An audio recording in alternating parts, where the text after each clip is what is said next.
معاشیات سے متعلق قرآن کریم میں اسلامی مملکت کا بنیادی فریضہ ایتائے زکوٰۃ قرار دیا گیا ہے۔ سورۃ الحج میں ہے الذین ان مکناہم فی الارض واقاموا الصلاة وآتوا الزکاة۔ سورت نمبر 22 آیت نمبر 41۔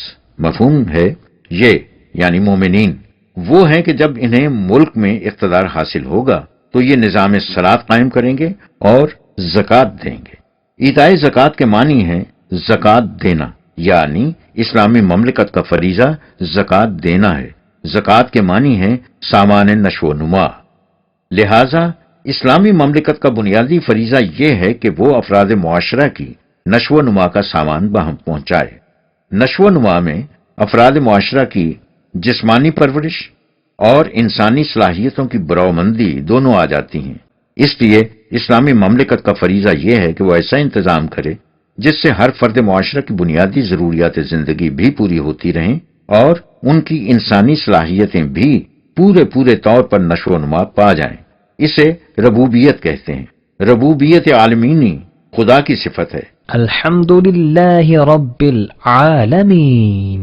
سورت نمبر 1 آیت نمبر 1 سے قرآن کا آغاز ہوتا ہے، لیکن انسانی دنیا میں اس صفت خداوندی کا عملی مظاہرہ اسلامی مملکت کے ہاتھوں ہوتا ہے۔ اس لیے اس ضمن میں جو ذمہ داریاں خدا نے اپنے اوپر لے رکھی ہیں ان کی ادائیگی اسلامی مملکت کے ذریعے ہوتی ہے۔ نمبر 2، اس اصول کے مطابق اسلامی مملکت کی ذمہ داری یہ ہے کہ اس کے دائرہ اقتدار میں کوئی ذی حیات سامان رزق سے محروم نہ رہے۔ وما من دابت فی الارض الا علی اللہ رزقها۔ سورت نمبر 11 آیت نمبر 6۔ ارشاد باری تعالی ہے، یعنی زمین میں کوئی ذی حیات ایسا نہیں جس کے رزق کی ذمہ داری خدا پر نہ ہو۔ اس سلسلے میں وہ مملکت افراد معاشرہ کو اس امر کی ضمانت دیتی ہے کہ ان کے اور ان کی اولاد کے رزق کی ذمہ داری مملکت کے سر پر عائد ہوتی ہے۔ وہ ان سے کہتی ہے نحن نرزقکم وإیاہم۔ سورت نمبر 6 آیت نمبر 152۔ ہم تمہارے رزق کے ذمہ دار بھی ہیں اور تمہاری اولاد کے رزق کے بھی۔ نیز سورت نمبر 17 آیت نمبر 31 بھی دیکھیے۔ نمبر 3، اسلامی معاشرے کی تشکیل اس طرح ہوتی ہے کہ افراد معاشرہ مملکت سے معاہدہ کرتے ہیں کہ انہوں نے اپنی جان اور مال اس کے ہاتھ بیچ دیا ہے، اور مملکت ان سے معاہدہ کرتی ہے کہ وہ انہیں اس کے عوض الجنہ جنتی زندگی مہیا کرے گی، جیسا کہ سورہ توبہ میں کہا گیا ان اللہ اشترى من المؤمنین انفسهم واموالهم بان لهم الجنہ۔ سورت نمبر 9 آیت نمبر 111۔ مفہوم ہے جماعت مومنین کا نظام خداوندی کے ساتھ ایک عظیم معاہدہ ہوتا ہے۔ اس معاہدے کی روح سے نظام خداوندی ان کی جان اور مال خرید لیتا ہے اور اس کے معاوضے میں انہیں جنت کی زندگی کی ضمانت دے دیتا ہے، یعنی اس دنیا میں ان کی تمام ضروریات زندگی کی بہم رسانی اور ان کی صلاحیتوں کے نشو و نما پانے کے تمام وسائل و اسباب کی فراہمی اس نظام کے ذمے ہو جاتی ہے۔ سورت نمبر 20 آیت نمبر 118 میں بھی یہی مضمون ہے۔ اس جنتی زندگی میں سب بنیادی ضروریات یعنی روٹی، کپڑا، مکان وغیرہ شامل ہوتے ہیں۔ قرآن کریم نے جنت آدم کا تعارف یہ کہہ کر کرایا ہے ان لك الا تجوع فيها ولا تعرى وانك لا تزمع فيها ولا تضحى۔ سورت نمبر 20 آیات نمبر 118 119۔ مفہوم ہے اس وقت جس نہج کی زندگی تم بسر کر رہے ہو اس میں کیفیت یہ ہے کہ نہ تمہیں روٹی کی فکر ستاتی ہے، نہ کپڑے کی، نہ پیاس کا خوف ہے اور نہ سورج کی تپش کا۔ تمہارے لیے کھانے کو روٹی، پینے کو پانی، پہننے کو کپڑا اور رہنے کو مکان، سب کچھ بلا مشقت موجود ہے۔ چوتھی بات، اس معاشرے میں ہر شخص اپنی محنت کی کمائی میں سے صرف اپنی بنیادی ضروریات کے مطابق لیتا ہے اور باقی سب دوسروں کی ضروریات پوری کرنے کے لیے دے دیتا ہے۔ یسألونک ماذا ينفقون قل العفو۔ سورت نمبر 2 آیت نمبر 219۔ مفہوم ہے اے رسول یہ تجھ سے پوچھتے ہیں کہ ہم دوسروں کی ضروریات پوری کرنے کے لیے کس قدر کھلا رکھیں۔ ان سے کہو کہ جس قدر تمہاری اپنی ضرورت سے زائد ہو وہ سب۔ نیز سورت نمبر 16 کی آیت نمبر 71 بھی ملاحظہ کریں، یہ نظام مملک کے توسط سے قائم ہوگا، کیونکہ اس عفو زائدہ ضرورت کے متعلق حضور سے کہا گیا ہے، حُذِل عفو، سورت نمبر 7 آیت نمبر 199، ان سے العفو وصول کر لیا کرو۔ یہ مدرجہ بالا معاہدہ کا لازمی نتیجہ ہے، اس لیے اس میں جبر کی کوئی بات نہیں۔ اس میں سے وہ لوگ جن کی ضروریات ان کی کمائی سے پوری نہیں ہوتی یا جو محنت کرنے کے قابل نہیں رہتے، بطور اپنے حق کے لیتے ہیں، خیرات کے طور پر نہیں۔ وفي أموالهم حق للسائل والمحروم، سورت نمبر 51 آیت نمبر 19 اور سورت نمبر 70 آیت نمبر 24، ان کے مال میں ہر صاحب احتیاج اور معذور کا حق ہے۔ پانچویں بات، قرآن کے معاشی نظام کی روح سے دولت جمع کر کے نہیں رکھی جا سکتی، اس کی سخت وعید آئی ہے۔ فرمایا، والذين يكنزون الذهب والفضة ولا ينفقونها في سبيل الله فبشرهم بعذاب أليم يوم يحمى عليها في نار جهنم فتكوى بها جباههم وجنوبهم وزهورهم هذا ما كنزتم لأنفسكم فذوقوا ما كنتم تکنزون۔ سورت نمبر 9 آیات نمبر 34-35۔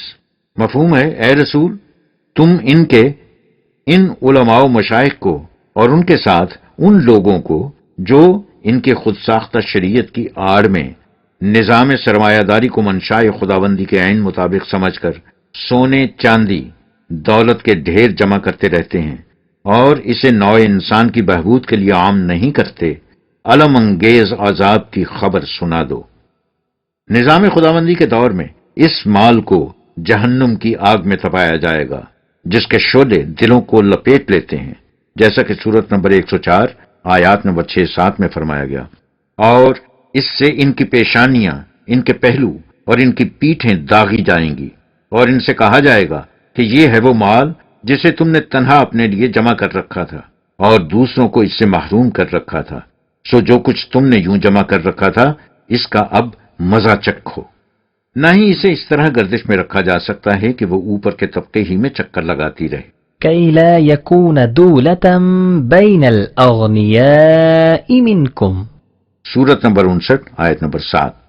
چھٹی بات، ہنگامی ضروریات کے وقت لوگوں کے لیے ضروری ہے کہ جو کچھ انہوں نے اپنی ضروریات کے لیے رکھا ہے اس میں سے بھی عطیتاً حسب ضرورت دے دیں، اسے صدقات کہا جاتا ہے۔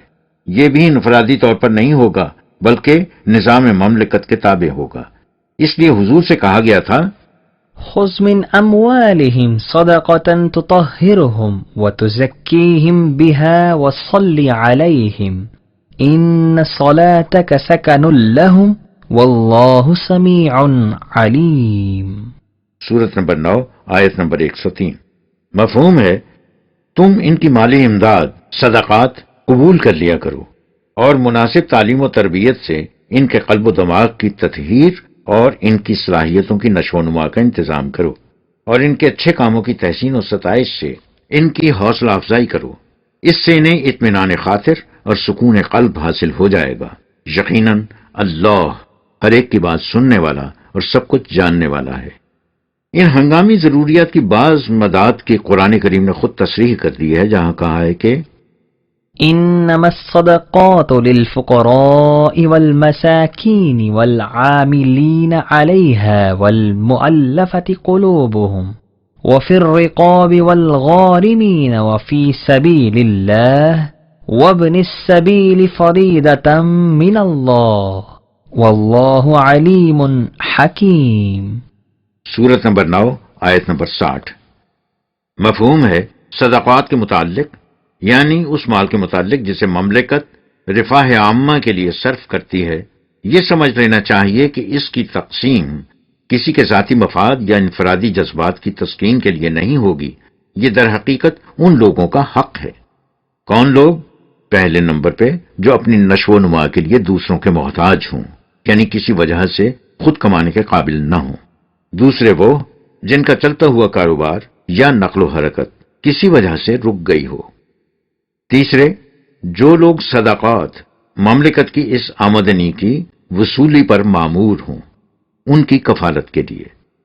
چوتھے، جن کی تالیف قلوب مقصود ہو، یعنی جو لوگ ویسے تو نظام خداوندی کی طرف آنے کے لیے تیار ہوں لیکن بعض معاشی موانع ان کے راستے میں اس طرح حائل ہوں کہ وہ انہیں اس طرف آنے نہ دیں، ان موانع کے دور کرنے میں ان کی امداد کی جائے۔ 5، جو لوگ دوسروں کی غلامی اور محکومی کی زنجیروں میں جکڑے ہوں انہیں آزادی دلانے کے لیے۔ نمبر 6، ایسے لوگ جو دشمن کے تاوان یا قرض کے بوجھ تلے اس طرح دب گئے ہوں کہ اس کا ادا کرنا ان کے بس میں نہ ہو۔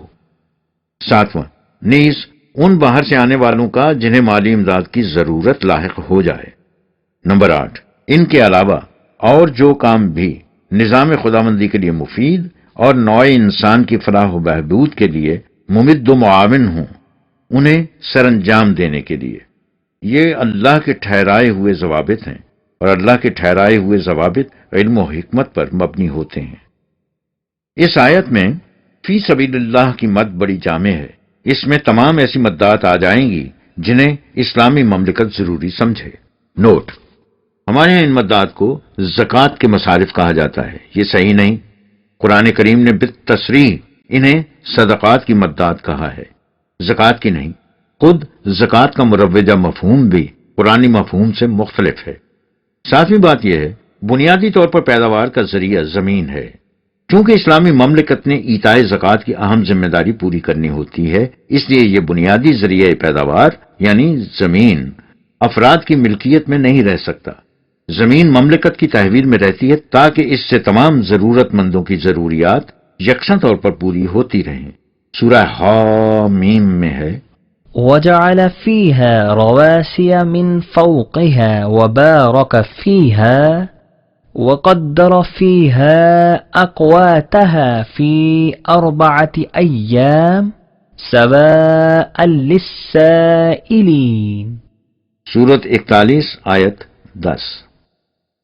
مفہوم ہے اس نے زمین میں سطح کے اوپر پہاڑ بنا دیے جن سے آب رسانی کا سلسلہ جاری رہتا ہے، اور اس میں مختلف چیزوں کے پیدا کرنے کی صلاحیت رکھ دی، اور 4 موسموں کی تبدیلی سے اس کی فصلوں کا ٹھیک ٹھیک اندازہ مقرر کر دیا جس سے یہاں کے رہنے والوں کو خوراک مل جائے۔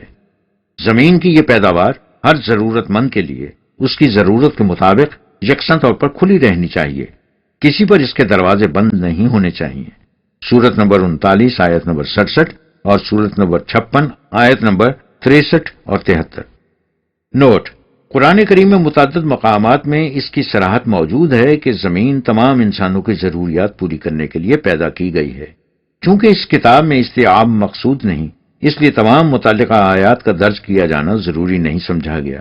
ضمناً دیکھیے سورت نمبر 55 کی آیت نمبر 10 اور سورت نمبر 56 کی آیت نمبر 63 اور 73۔ اس موضوع پر تفصیل سے دیگر کتابوں میں لکھا جا چکا ہے۔ 8ویں بات یہ ہے کہ اسلام کے معاشی نظام میں بجز معذورین کچھ لینے کا حقدار وہی ہے جو محنت کرتا ہے۔ ليس للإنسان إلا ما سعى۔